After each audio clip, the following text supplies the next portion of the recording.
अस्सलामुअलैकुम दोस्तों, मैं हूं राव कमर रिजवान और आप देख रहे हैं मेरा यूट्यूब चैनल। दोस्तों, आज की कहानी एक ऐसी लड़की की है जिसको अल्लाह ने सब कुछ दिया लेकिन औलाद ना दी। फिर किस तरह से अल्लाह ताला ने उसको बेटी दी और कैसे वो दूसरों के बच्चों के लिए भी सहारा बनी। ये एक सबक आमोज कहानी है दोस्तों, हमारी आंखें खोल देने के लिए काफ़ी है। इस कहानी को आखिर तक लाजमी देखिएगा और अगर आपने अभी तक मेरा चैनल सब्सक्राइब नहीं किया है तो अभी सब्सक्राइब कर लें। साथ में बेल नोटिफिकेशन को भी ज़रूर ऑन कर लीजिएगा ताकि लेटेस्ट अपलोड होने वाली सबक आमूज कहानियाँ आप तक बर वक्त पहुँचती रहें। तो चलिए दोस्तों, शुरू करते हैं अपनी आज की कहानी। मेरी दोस्त शाहिदा की शादी को 12 बरस बीत चुके थे।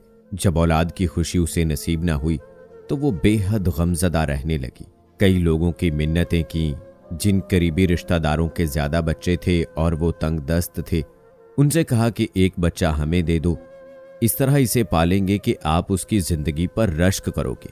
मगर कोई अपना बच्चा देने पर राजी ना हुआ। सच है कि औलाद से बढ़कर मीठा कोई फल नहीं।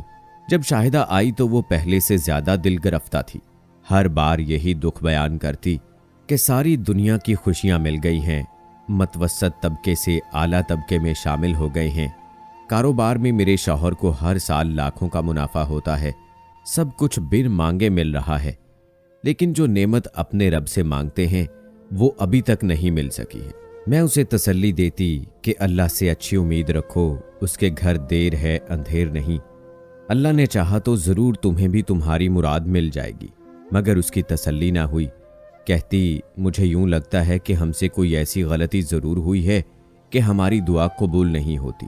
बारहा मैंने समझाया कि तौबा करो शाहिदा, तुम्हारी मुराद कबूल होने की ये वजह नहीं। अल्लाह ताला के हर काम में मसलहत होती है, जिसे बंदे नहीं समझ पाते। सभी को सभी कुछ नहीं मिलता। किसी को एक शय मिलती है तो किसी को कोई और खुशी मिल जाती है। इंसान को हर हाल में सब्र व शुक्र से काम लेना चाहिए। जब शाहिदा की इसरार भाई से शादी हुई, वो एक कंपनी में मामूली से मुलाजिम थे। उनके वालिद की वफात के बाद विरासत में खाली ज़मीन मिली जो शहर से कुछ दूरी पर थी। शाहिदा दुआ करती थी कि अल्लाह पाक उसके भी दिन फेर दे।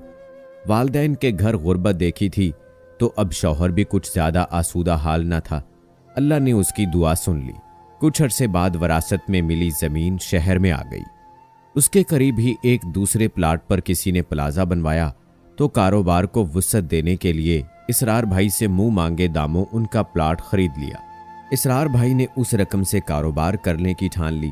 वक्त के साथ साथ अल्लाह ताला की मेहरबानी से कारोबार सेट होता गया। दिन दुगनी रात चुगनी तरक्की करता गया और देखते ही देखते इसरार भाई करोड़पति हो गए। शादी के बाद 12 सालों के अंदर शाहिदा एक करोड़पति बिजनेसमैन की बेगम बनकर अपनी शानदार कोठी में मुंतकिल हो गई। अब जिंदगी में किसी आसाइश की कमी न रही, मगर वो औलाद की नेमत से महरूम रही।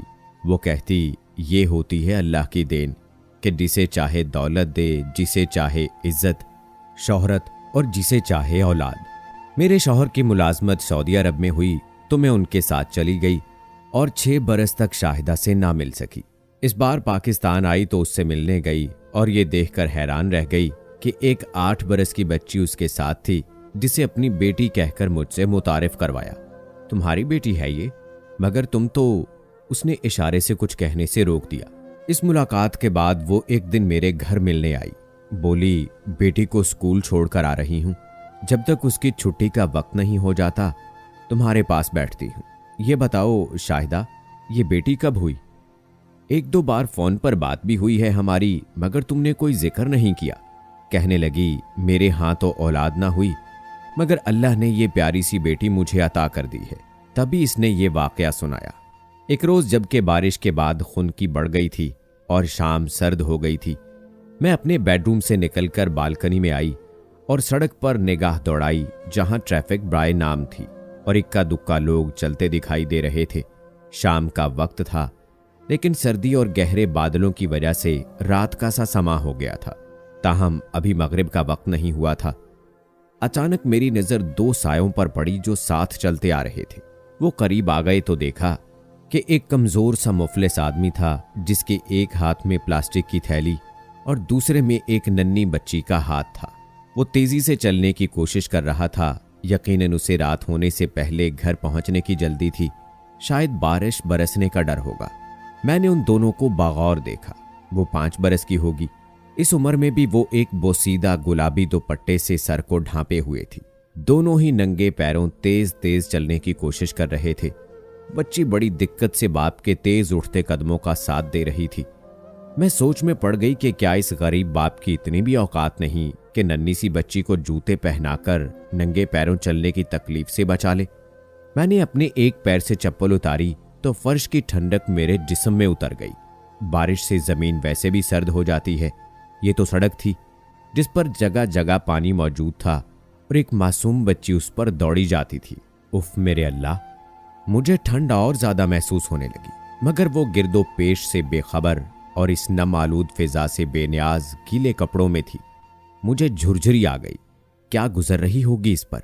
मैंने अपने घर में झांका। इसरार गाड़ी को गैराज में खड़ी करने जा रहे थे, तभी आवाज दी, कार को गैराज में ना ले जाएं, अभी आ रही हूं, मुझे एक जरूरी काम है। वो जहां थे वहां ही रुक गए और हैरत से मुझे तकने लगे। मैंने एक कंबल उठा लिया और अलमारी से 2 शालें निकालकर मैं दौड़ी जीने की तरफ और तेजी से उनके पास पहुंच गई। क्या बात है, खैरियत तो है? हाँ, जरा सड़क तक जाना है। ये कहते हुए मैं गाड़ी में बैठ गई। उन्होंने कोई सवाल ना किया और गाड़ी को सड़क पर ले आए। हाँ बोलो, किधर जाना है? बस सीधे चलिए।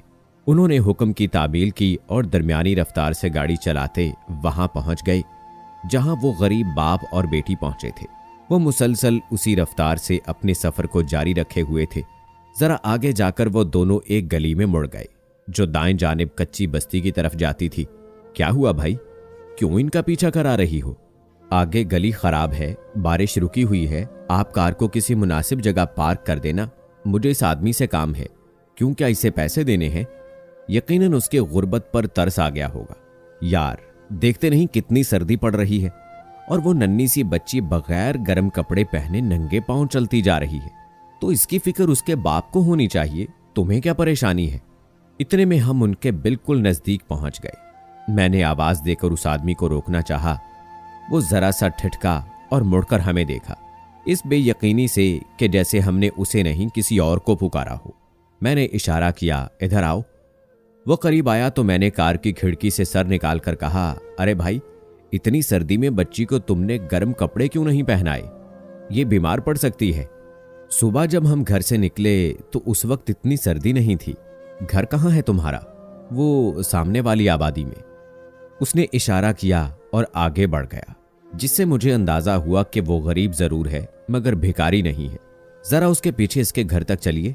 अरे पागल हो गई हो, वो कोई मजदूर है, शायद अपने घर जा रहा है तो उसे जाने दो। मैं इस बच्ची के लिए कुछ रकम देना चाहती हूं ताकि वो इसके लिए गर्म कपड़े और जूते ही खरीद सके। मेरे पुख्ता इरादे को भांपकर इसरार ने आगे मैदान में गाड़ी रोक दी और बोले, उतरो, आगे गाड़ी नहीं जा सकती। मैं पर्स और शालों समेत उतर गई और वो कंबल जो तुम साथ लाई हो वो तुम उठा लो प्लीज।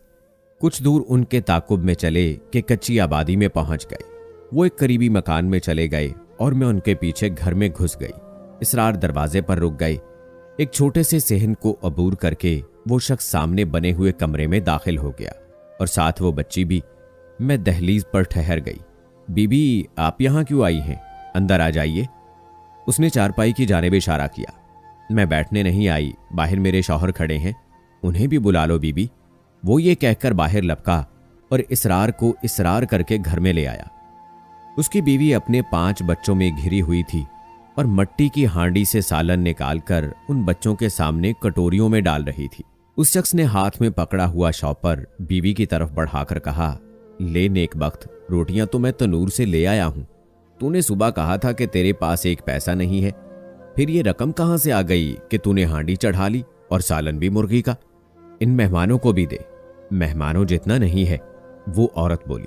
और ये हैं कौन? ये तो मैं भी नहीं जानता, तू ही इनसे पूछ ले।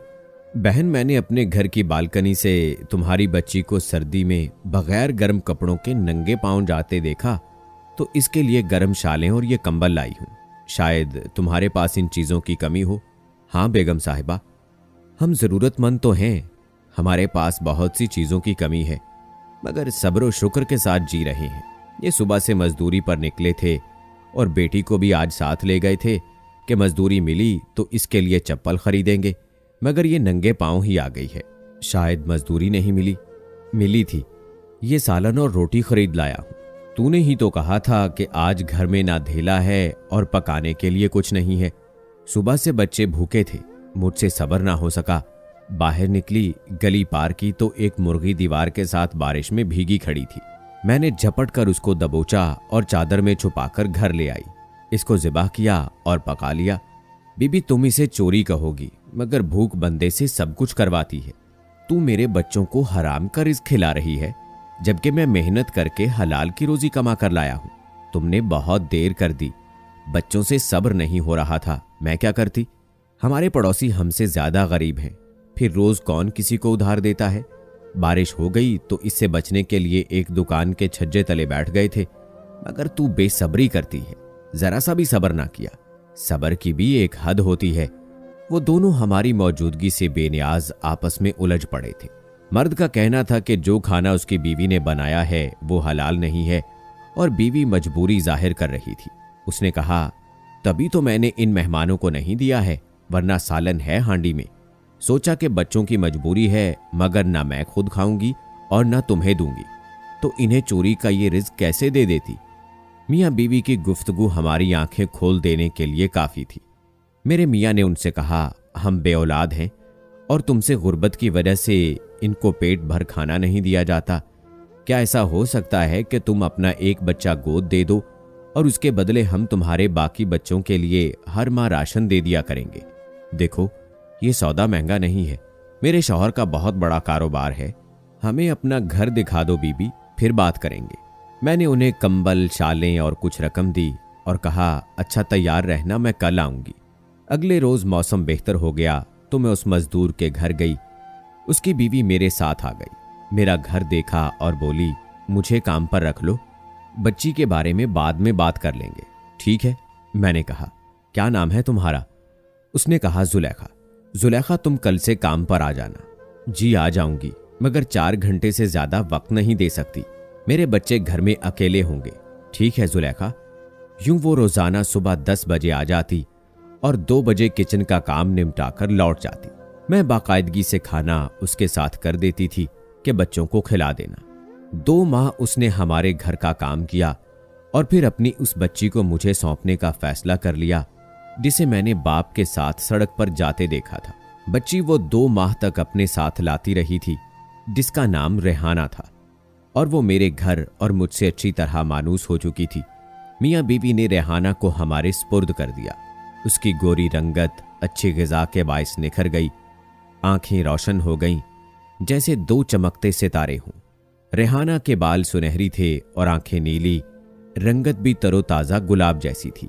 वो उम्दा और खूबसूरत लिबास में किसी अमीर घर की बच्ची नजर आने लगी। शाहिदा ने पहले उसे घर पर खुद पढ़ाया और फिर स्कूल में दाखिल करा दिया।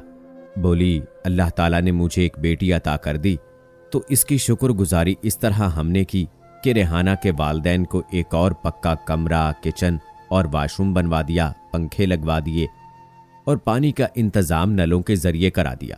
जुलेखा ने मेरा काम छोड़ दिया था, मगर बच्ची को देखने कभी कभार आ जाती थी। कहती है, रफ्ता रफ्ता आना तर्क कर देगी ताकि रेहाना आपको अपनी माँ समझने लगे। रोज रोज मिलने आऊंगी तो वो मेरी आस रखेगी और आपकी नहीं बन पाएगी। उसने ऐसा ही किया। रेहाना अब कुली तौर पर मुझे अपना चुकी है। वह मुझे अम्मी और इसरार को बाबा बुलाती है। वो हमारे साथ बहुत खुश है और हम भी उसको पाकर खुश हैं। वो बहुत अच्छी बच्ची है। उसके माँ बाप सुकून से हैं, कभी कभी आ जाते हैं, मगर कभी एक दिन के लिए भी उसे अपने साथ नहीं ले गए। इसरार उनकी काफ़ी माली मदद करते हैं, जिससे उनके दिन फिर गए हैं। रेहाना के बाप ने मजदूरी छोड़ दी है और अपने मोहल्ले में ही किराने की दुकान खोल ली है। अल्लाह उनको नेकी का अजर दे और तुम्हें भी। मैंने शाहिदा से कहा तो उसके लबों पर मुस्कुराहट फैल गई। वो बोली, बातों में वक्त का पता ही ना चला। रेहाना की स्कूल से छुट्टी का वक्त हो गया है, मैं अब चलती हूँ। दोस्तों, कौन कहता है कि इंसान को वो सब नहीं मिलता जो वो चाहता है। मांगने से सब कुछ मिलता है, नीयत नेक होनी चाहिए, क्योंकि दुआओं की कबूलियत का दारोमदार भी इंसान की नेक नीयत ही पर है। ये मेरे रब की देन है कि किसी को दौलत और दुनिया की सब आसाइशें दे लेकिन औलाद ना दे। किसी को औलाद दी तो उनको खाना मुयस्सर ना था, लेकिन जब तक अल्लाह की मखलूक का तर्स खाने वाले इसरार और शाहिदा जैसे लोग मौजूद हैं, ना कोई भूखा रहेगा और ना कोई बे औलाद। क्या ख्याल है दोस्तों, आपकी क्या राय है? कमेंट बॉक्स में ज़रूर बताएं। मज़ीद ऐसी सबक आमूज कहानियों के लिए मेरे चैनल को सब्सक्राइब कर लें। मिलते हैं अगली वीडियो में, तब तक के लिए अल्लाह हाफिज़।